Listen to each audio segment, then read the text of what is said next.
Cooperative സൊസൈറ്റികളിലേക്കും ബാങ്കുകളിലേക്കൊക്കെ നമുക്ക് assistant secretary എന്ന പോസ്റ്റിലേക്ക് ഇപ്പോൾ അപേക്ഷിക്കാൻ പറ്റും. വിജ്ഞാപനം 7/2025 അതിൻ്റെ നോട്ടിഫിക്കേഷൻ നമ്പർ. 25/3/2025 നോട്ടിഫിക്കേഷൻ ഇറങ്ങിയത്. ശ്രദ്ധിക്കുക, BCom കോർപ്പറേഷൻ ഉള്ളവർക്ക് അപേക്ഷിക്കാൻ കഴിയുന്ന ഒരു പോസ്റ്റാണ്. കൂടുതൽ ഡീറ്റെയിൽസിലേക്ക് വരാം. അതായത് കേരളത്തിലെ കോപ്പറേറ്റീവ് സൊസൈറ്റികൾ, അതേപോലെ ബാങ്കുകൾ, കോപ്പറേറ്റീവ് ബാങ്കുകളിലൊക്കെ അസിസ്റ്റൻറ്റ് സെക്രട്ടറി എന്നുള്ളതാണ് പോസ്റ്റ്. ഈ എക്സാം നടത്തുന്നത് സഹകരണ സർവീസ് പരീക്ഷാ ബോർഡാണ്. അതായത് കോപ്പറേറ്റീവ് സെക്ടറുകളിലേക്ക് പരീക്ഷ നടത്തുന്ന CSEB എന്ന് പറയുന്ന സഹകരണ സർവീസ് പരീക്ഷാ ബോർഡാണ് ഈ പരീക്ഷ നടത്തുന്നത്. PSC നടത്തുന്ന പോലെ തന്നെയാണ് ഈ പരീക്ഷ നടത്തുന്നത്. അതായത് 100 മാർക്കിൻ്റെ OMR പരീക്ഷയാണ് ഉണ്ടാവുക. അത് കഴിഞ്ഞ് 20 മാർക്കിൻ്റെ ഒരു ഇൻ്റർവ്യൂ ഉണ്ടാവും. ആ ഇൻ്റർവ്യൂ അറ്റൻഡ് ചെയ്താൽ തന്നെ 4 മാർക്ക് കിട്ടും. പിന്നെ നമ്മുടെ പെർഫോമൻസിനനുസരിച്ച് ബാക്കിയുള്ള മാർക്ക് കിട്ടും. അപ്പം റിട്ടൺ ടെസ്റ്റ് OMR പരീക്ഷ ക്വാളിഫൈ ചെയ്യുന്ന ആളുകൾക്ക് ആണ് ഇൻ്റർവ്യൂ ഉണ്ടാവുക. ഇനി ഇതിൻ്റെ അപേക്ഷ അയക്കേണ്ട അവസാന തീയതി എന്ന് പറയുന്നത് April 30, 2025.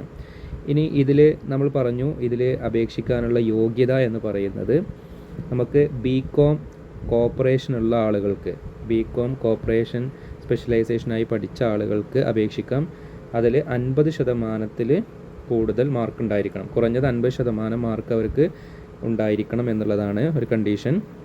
മറ്റൊരു യോഗ്യതകളുള്ളവർക്ക് അപേക്ഷിക്കാൻ കഴിയും. അതായത് ഏതെങ്കിലും ഡിഗ്രിയും HDC യോഗ്യതയുമുള്ളവർക്ക് അപേക്ഷിക്കാം, അല്ലെങ്കിൽ JDC യോഗ്യതയുള്ളവർക്ക് അപേക്ഷിക്കാം. അതേപോലെ തന്നെ നമുക്ക് കാർഷിക സർവകലാശാലയിൽ നിന്ന് BSc അല്ലെങ്കിൽ MSc കോർപ്പറേഷൻ ആൻഡ് ബാങ്കിങ് സ്പെഷ്യലൈസേഷനായി എടുത്ത് പഠിച്ചവർക്കും അപേക്ഷിക്കാൻ പറ്റും എന്നുള്ളതാണ് വിദ്യാഭ്യാസ യോഗ്യതയായിട്ട് പറയാനുള്ളത്. വീഡിയോയിൽ കൂടുതലായിട്ട് കാണുന്നുണ്ട്. നിങ്ങൾക്ക് കൂടുതൽ ഡീറ്റെയിൽസ് വേണമെന്നുണ്ടെങ്കിൽ സ്ക്രീൻഷോട്ട് എടുത്തത് വായിച്ചു നോക്കാവുന്നതാണ്. ഇനി അതിലുള്ള വേക്കൻസികളും കാര്യങ്ങളൊക്കെയാണ് ഇതിൽ കൊടുത്തിട്ടുള്ളത്.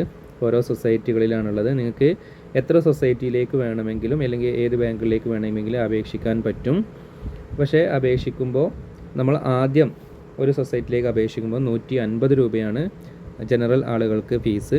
SC ST ആളുകൾക്ക് 50 രൂപയാണ് ഫീസ് വരിക. അതുകൂടാതെ നമ്മൾ അഡീഷണൽ ആയിട്ട് അപേക്ഷിക്കുന്ന ഓരോ സൊസൈറ്റികളിലേക്കും ബാങ്കുകളിലേക്കും 50 രൂപ എക്സ്ട്രാ ഫീസ് ഉണ്ടായിരിക്കുന്നതാണ്. പ്രായപരിധി എന്ന് പറയുന്നത് 18 വയസ്സ് പൂർത്തിയായിരിക്കണം. അതേപോലെ 40 വയസ്സ് വരെ അപേക്ഷിക്കാൻ പറ്റുന്നതാണ്. 40 വയസ്സ് വരെയാണ് അപേക്ഷിക്കാൻ പറ്റുന്നത്.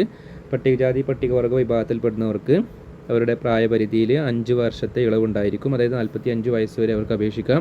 അതുപോലെ മറ്റുള്ള പിന്നോക്ക വിഭാഗക്കാർക്ക് EWS, അതേപോലെ തന്നെ മുസ്ലിംസ്, മറ്റുള്ള OBC വിഭാഗക്കാർക്കൊക്കെ 3 വർഷം ഇളവുണ്ടായിരിക്കും. 43 വയസ്സ് വരെ അപേക്ഷിക്കാം. അതേപോലെ തന്നെ 40% അതിൽ കൂടുതലോ ഭിന്നശേഷിയുള്ള ആളുകൾക്കാണെന്നുണ്ടെങ്കിൽ അവർക്ക് 10 വർഷത്തെ ഇളവുണ്ടാകും. അതായത് അവർക്ക് 50 വയസ്സ് വരെ അപേക്ഷിക്കാൻ പറ്റുന്നതാണ്. പിന്നെ നമ്മൾ പറഞ്ഞ എക്സാമിൻ്റെ ഘടന എന്ന് പറയുന്നത് 100 മാർക്കിൻ്റെ പരീക്ഷയാണ് ഉണ്ടാവുക. ഒരു ക്വസ്റ്റ്യന് 1 മാർക്ക്, അങ്ങനെ 100 ചോദ്യങ്ങളുണ്ടാവും.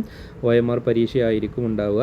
അതേപോലെ തന്നെ 20 മാർക്കിൻ്റെ ഇൻ്റർവ്യൂവും ഉണ്ടായിരിക്കുന്നതാണ്. പിന്നെ അതേപോലെ തന്നെ ഫീസ് അടക്കുമ്പോൾ ശ്രദ്ധിക്കേണ്ടത് എന്താ വെച്ചാൽ ഫീസിൻ്റെ കൂടെ 18% GST കൂടി ഉണ്ടായിരിക്കുന്നതാണ്. പിന്നെ നമ്മൾ ഇതിൻ്റെ അപേക്ഷ കൊടുക്കേണ്ടത് ഇതിൻ്റെ വെബ്സൈറ്റിലാണ് നമ്മൾ അപേക്ഷ കൊടുക്കേണ്ടത്. വെബ്സൈറ്റിൽ കയറിയതിന് ശേഷം, അതായത് www.kerala.cseb.kerala.gov.in എന്ന് പറയുന്ന ഇതിൻ്റെ സഹകരണ സർവീസ് പരീക്ഷാ ബോർഡിൻ്റെ വെബ്സൈറ്റിൽ കയറിയിട്ടാണ് അപേക്ഷ കൊടുക്കേണ്ടത്. അങ്ങനെ അപേക്ഷ കൊടുക്കേണ്ട അവസാന തീയതി എന്ന് പറയുന്നത് 30/4/2025. ഈ 30/4/2025 എന്ന് പറയുന്ന അവസാന തീയതിക്ക് മുമ്പേ ആയിട്ട് ഈ ക്വാളിഫിക്കേഷൻ നമ്മൾ നേടിയിരിക്കണം. അങ്ങനെയുള്ള ആളുകൾക്കാണ് ഈ പരീക്ഷയ്ക്ക് അപേക്ഷിക്കാൻ കഴിയുന്നത്. അപ്പോൾ BCom കോർപ്പറേഷനുള്ള ആളുകൾക്ക് ഏറ്റവും സുവർണ്ണമായിട്ടുള്ളൊരു അവസരമാണ് നമ്മുടെ സെക്രട്ടറി എന്ന് പറയുന്ന പോസ്റ്റ്, അസിസ്റ്റൻറ്റ് സെക്രട്ടറി എന്ന് പറയുന്ന പോസ്റ്റ്. അപ്പോൾ എല്ലാവരും അപേക്ഷിക്കുക. കഴിഞ്ഞ വീഡിയോയിൽ ഇതിൻ്റെ തൊട്ട് മുന്നേ നമ്മൾ 8/2025 ജൂനിയർ ക്ലർക്കിൻ്റെ നോട്ടിഫിക്കേഷൻ പറഞ്ഞിരുന്നു. അതും എല്ലാവരും അപ്ലൈ ചെയ്യുക. ആ വീഡിയോ കണ്ടിട്ടില്ലെങ്കിൽ ഈ ചാനൽ നിങ്ങൾ സബ്സ്ക്രൈബ് ചെയ്ത് കഴിഞ്ഞത് ഇതിൻ്റെ തൊട്ട് മുന്നത്തെ വീഡിയോയും കൂടി എടുത്ത് നോക്കുക. ജൂനിയർ ക്ലർക്ക് പരീക്ഷ കൂടി അപ്ലൈ ചെയ്യുക.